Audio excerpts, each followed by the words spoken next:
नमस्कार दोस्तों, मैं डॉक्टर प्रविंदर सिंह आज आप लोगों के सामने एक वीडियो लेके आया हूँ जिसका टॉपिक मेरा एक सर्जिकल डिजीज पे है जिसका नाम है अपेंडिसाइटिस। दोस्तों, ये जो फिगर है इसमें हम देखने को मिल रहा है कि जो ये पार्ट है वो लार्ज इंटेस्टाइन का पार्ट है और इसका डायलेटेड पार्ट सीकम है। सीकम में स्मॉल इंटेस्टाइन का लास्ट पार्ट इलियम जुड़ता है और जहाँ पे इनकी ओपनिंग होती है उससे जस्ट 2 सेंटीमीटर हमको एक स्ट्रक्चर देखने को मिल रहा है जिसको हम अपेंडिक्स कहते हैं। अपेंडिक्स के इन्फ्लेमेशन को हम अपेंडिसाइटिस कहते हैं। Inflammation of appendix is known as appendicitis. ये हमको कॉमनली यंग मेल्स में देखने को मिलता है और वाइट रेसेस में देखने को कॉमनली मिलता है, क्योंकि ये हमारे डाइट पे भी डिपेंड करता है, हमारे इंटेस्टाइन की मोटिलिटी पे डिपेंड करता है। हमारे इसके क्या क्या एटियोलॉजी हो सकती है अपेंडिसाइटिस की। इसमें कॉमन से एटियोलॉजी है वायरल इन्फेक्शन। कोई भी वायरल इन्फेक्शन है जो हमारी अपेंडिक्स को इन्फेक्ट करती है। और सेकंड इसका कॉमन से कॉजेज़ हैं कि obstruction of appendix lumen by appendix के ल्यूमेन का ऑब्स्ट्रक्शन, जिसमें सबसे कॉमन है हमको फीकोलिथ। फीकोलिथ मीन्स हमारे जो फीकल मटेरियल स्टूल मटेरियल होगा उसका सॉलिड हो जाना। सेकंड है स्ट्रक्चर, अपेंडिक्स की वॉल का एक दूसरे से चिपकना, या उसमें फॉरेन बॉडी हो कोई, या उसकी वॉल में कोई अल्सरेशन हो सकता है। हमारा कोई भी वर्म है जैसे राउंड वर्म हो गया, थ्रेड वर्म हो गया, ये भी अपेंडिसाइटिस कॉज कर सकते हैं। या हमारे सीकम रीजन में कोई कार्सिनोमा है, वो सारे इस अपेंडिक्स में ऑब्स्ट्रक्शन कॉज कर सकते हैं, जिसके कारण अपेंडिसाइटिस हो सकता है। ये अपना अपेंडिक्स रीजन है, इसमें ये कोई भी कॉज हो सकते हैं जो हमको अपेंडिसाइटिस का कारण हो सकता है। ऑब्स्ट्रक्शन में हमारे जो ल्यूमेन होगा उसमें ऑब्स्ट्रक्शन देखने को मिलेगा हमको, चाहे वो सबसे कॉमन है फीकोलिथ का ऑब्स्ट्रक्शन या structure, foreign body and other obstruction के कारण। अब इसके बाद देखेंगे हम कि कॉमन से ऑर्गेनिज्म कौन कौन से अपेंडिसाइटिस कॉज कर सकते हैं, जिनमें बैक्टीरिया में सबसे कॉमन है इकोलाई का बैक्टीरिया। उसके बाद हमारा एंट्रोकोकाई, और फिर उसके बाद स्ट्रेप्टोकोकाई और बैक्टीरियोइड्स एंड स्ट्रेप्टोकोकाई।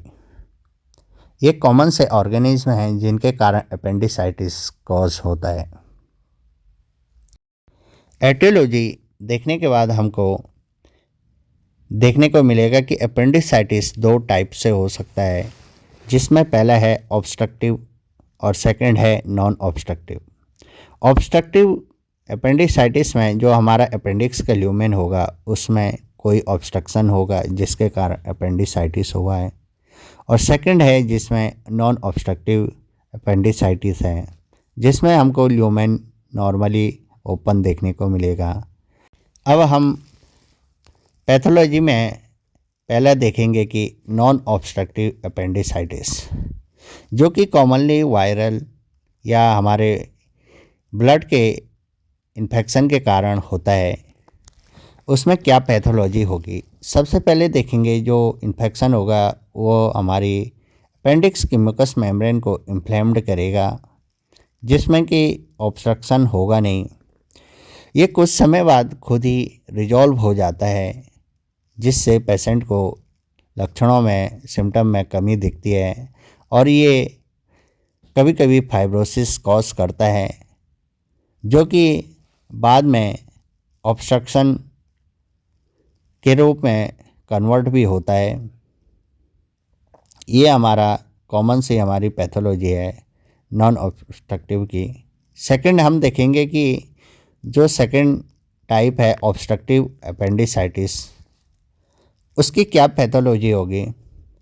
इसमें जो कारण होंगे हमारे फिकोलिथ होगा या हमारे स्ट्रिक्चर होगा या हमारी कोई अल्सर या कोई अदर पैथोलॉजी जिसके कारण हमारे अपेंडिक्स का ल्यूमेन ऑब्स्ट्रक्ट हो रहा है, उसमें सबसे पहले देखेंगे जो हमारा ल्यूमेन होगा उसका ऑब्स्ट्रक्शन कोई भी फैक्टर है वो करता है, जिसके कारण उसमें उसको ऑब्स्ट्रक्शन को क्लियर करने के लिए पेरिस्टालसिस मूवमेंट बढ़ता है। पेरिस्टालसिस मूवमेंट बढ़ने के कारण म्यूकस और इन्फ्लेमेटरी फ्लूइड का कलेक्शन ल्यूमेन में देखने को मिलता है। जो हमारी सेल्स एक्टिव होती हैं, हाइपर एक्टिव होती हैं, उसके कारण म्यूकस और इन्फ्लेमेटरी फ्लूइड ल्यूमेन में आता है। अपेंडिक्स के ल्यूमेन में फ्लूइड की मात्रा बढ़ने लगती है।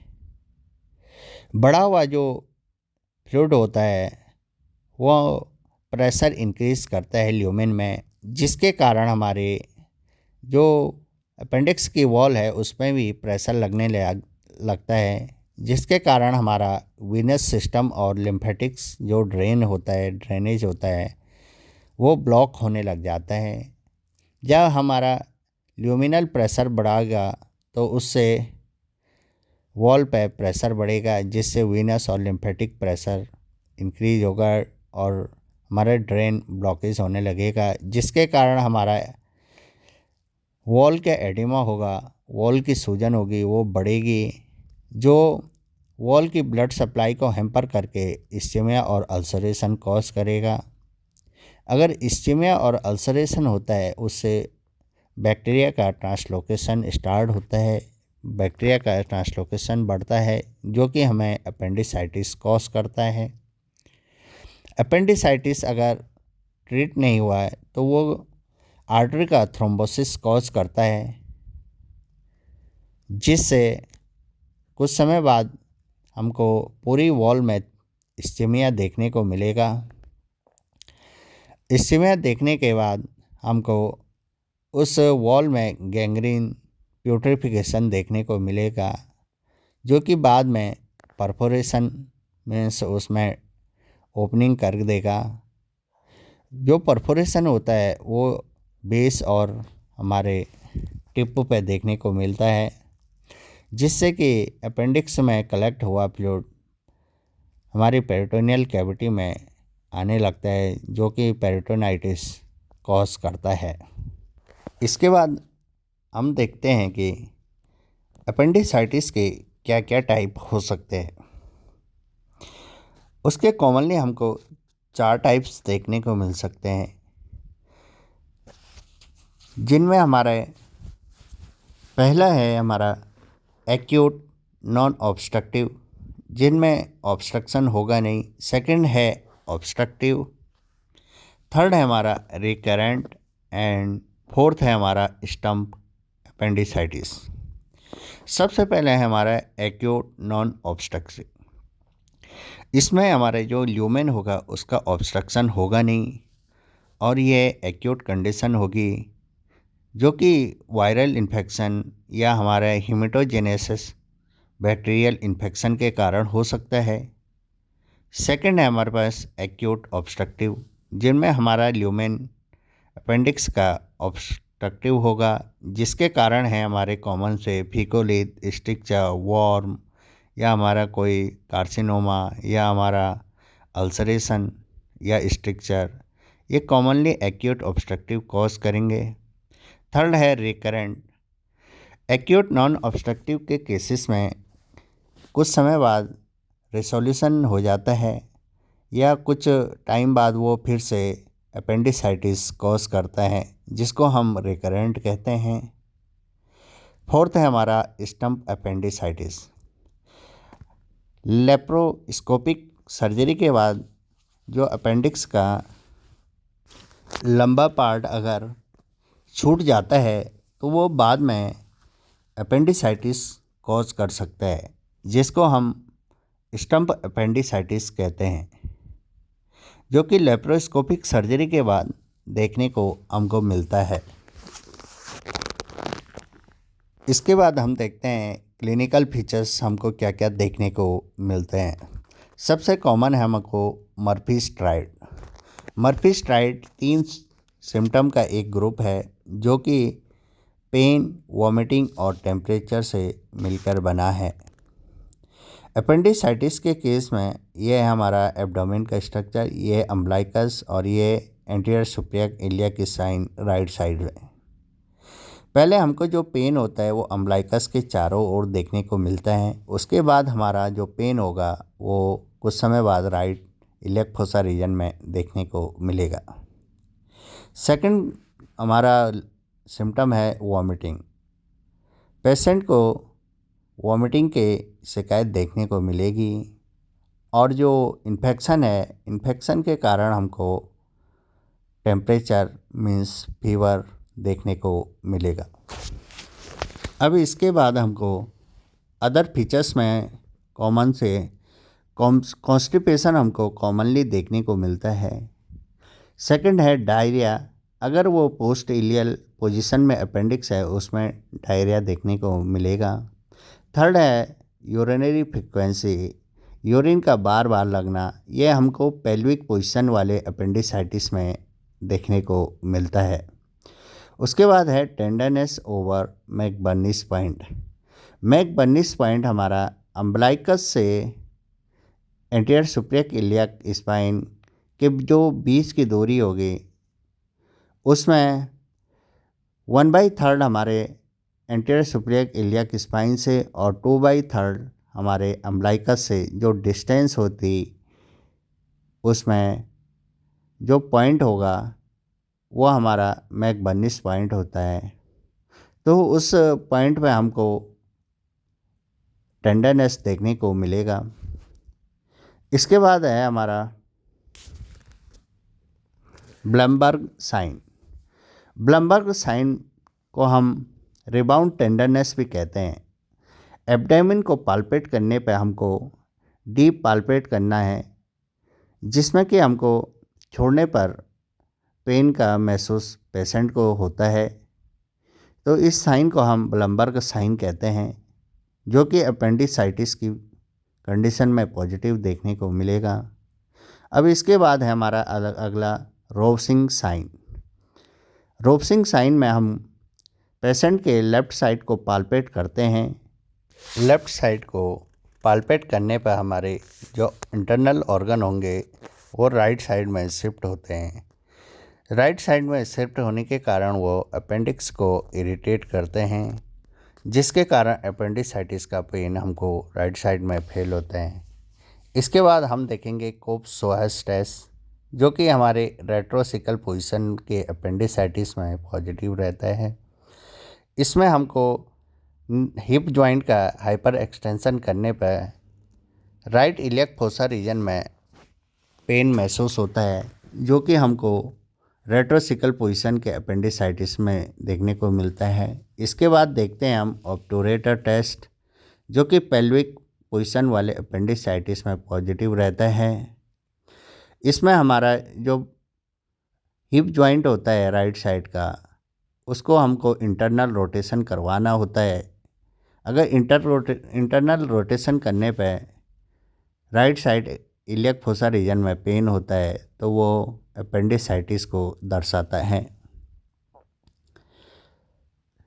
ये दो टेस्ट कोप्स-सोहर्स रेट्रोसिकल में और ऑब्टूरेटर टेस्ट पेल्विक पोजीशन वाले में पॉजिटिव देखने को मिलता है। इसके बाद हम देखते हैं कि hyper aesthesia over syringe triangle देखने को मिलेगा। हाइपर एस्थीसिया मीन्स छूने पे या हल्का दबाने पे अत्यधिक मात्रा में पेन होता है जो कि हमारा सिरेंज ट्रेंगल में देखने को मिलेगा। सिरेंज ट्रेंगल हमारे 3 पॉइंट से मिलकर बनता है, umbilicus, anterior Superior iliac spine और हमारा प्यूबिक सिम्फाइसिस के पॉइंट को मिलाने पर सिरेंज ट्रेंगल बनता है। अब जो सिरेंज ट्रेंगल होगा वो अम्बलाइकस और एंटीरियर सुपिरियर इलियक स्पाइन और प्यूबिक सिम्फाइसिस ये 3 पॉइंट को मिलने पर बनता है। तो इस ट्रेंगल में जो पार्ट बन रहा है उसमें हमको hyperaesthesia means high pain sensitive area देखने को मिलेगा। अब इसके बाद जो हमारा क्लिनिकल फीचर्स है वो पर रेक्टल के एग्जामिनेशन में हमको एनोरेक्टल रीजन में राइट साइड टेंडरनेस देखने को मिलेगी, जो कि हमें अपेंडिसाइटिस को दर्शाता है। अपेंडिसाइटिस के केसेस में क्या क्या इन्वेस्टिगेशन हमको कराने पड़ते हैं, इसमें हमको ब्लड टेस्ट में जो सीबीसी रिपोर्ट होगी उसमें ल्यूकोसाइट के काउंट इंक्रीज देखने को मिलेगा। Leucocytes means white blood cells, WBC। Appendicitis के लिए सबसे कॉमन एग्जामिनेशन है अल्ट्रासोनोग्राफी, जिसमें हमको अपेंडिक्स की वॉल डायलेट देखने को मिलेगी। इसके बाद हम लेप्रोस्कोपी को कॉमनली यूज़ करते हैं, जिसके द्वारा हम ऑपरेटिव और डायग्नोस्टिक पर्पस के लिए लेप्रोस्कोप का यूज़ करते हैं। इसके बाद हमारा फोर्थ है कॉन्ट्रास्ट सीटी स्कैन। कई केसेस होते हैं जैसे कि ओल्ड एजेज, उसमें आसानी से हमको देखने को नहीं मिलता है, इसलिए कॉन्ट्रास्ट सीटी कराना पड़ता है। अपेंडिसाइटिस में क्या क्या डिफरेंशियल डायग्नोसिस देखने को मिलते हैं। सबसे पहले है माइकल्स डायवर्टिकुलम, जिसमें इलियम रीजन में आउट पोचिंग हो जाती है। इसके बाद देखने को मिलेगा cholecystitis, inflammation of gall bladder. Third है colitis, inflammation of colon. Salpingitis, inflammation of fallopian tube. Typhlitis, inflammation of caecum region. इसके बाद है एक्टोपिक गेस्टेशन, जिसमें कि हमारा फीटस का डेवलपमेंट फैलोपियन ट्यूब या अदर साइड में होता है। 7 है हमारे पास पैनक्रियाटाइटिस, इन्फ्लेमेशन ऑफ पैनक्रियाज। या किसी ऑर्गन का परफोरेशन होता है, उससे भी डिफरेंशियल डायग्नोस अपेंडिसाइटिस की बना सकते हैं। और 9th है हमारे पास राइट साइड पाइलोनेफ्राइटिस। हमारी जो यूरेटर है उसके इन्फ्लेमेशन से हम डिफरेंशियल डायग्नोस कर सकते हैं। अब इसके बाद देखते हैं कि हम अपेंडिसाइटिस की कंडीशन में क्या ट्रीटमेंट कर सकते हैं। अपेंडिसाइटिस का जो प्रॉपर ट्रीटमेंट है वो सर्जरी होती है, जिसका नाम हमें अपेंडिसेक्टोमी कहते हैं। अपेंडिसेक्टोमी हम राइट साइड में ओपन करके या लेप्रोस्कोपी के द्वारा कर सकते हैं। राइट साइड में हमें ओपन मेथड में कौन से इंसिजन लेने पड़ते हैं। सबसे कॉमन है ग्रेडरॉन, लेंज, रदरफोर्ड, मॉरिसन्स और राइट लोअर पैरामीडियन। इसके बाद है 5th है हमारे लोअर मिड लाइन इंसिजन। इसमें हम इंसिजन जो लेते हैं उनके बारे में देखते हैं। ये है अम्ब्लाइकस और एंटीरियर सुपीरियर इलियक स्पाइन, इन दोनों को मिलाने वाली लाइन है, उसका नाम है स्पाइनो अम्ब्लाइकल लाइन। इसमें जो हमारे परपेंडिकुलर होगा वो ग्राइडिरॉन इंसिजन होगा। इसके बाद जो लेंज इंसिजन होगा वो हमारे स्किन के लैंगर्स लाइन से ट्रांसवर्स होगा, उसके पैरेलल होगा। थर्ड है हमारा जो रदरफोर्ड मॉरिसन्स होगा, जो हमारे लेंज लाइन है उसको एक्सटेंड करते हैं। ये हॉकी नुमा स्ट्रक्चर बनता है रदरफोर्ड मॉरिसन्स में। इसके बाद है हमारा राइट लोअर पैरामीडियन, वो हमारे रेक्टस मसल्स के लेटरली हमको बनाना पड़ता है लोअर साइड में। इसके बाद लास्ट है हमारा लोअर मिड लाइन, जो कि हमें मिड लाइन में अम्ब्लाइकस के नीचे बनाना पड़ता है। इन इंसिजन के थ्रू हमको अपेंडिक्स को अप्रोच करना पड़ता है, और इसके अलावा हम लेप्रोस्कोपी से कर सकते हैं। इसके अलावा हमको मेडिसिन यूज़ करनी है।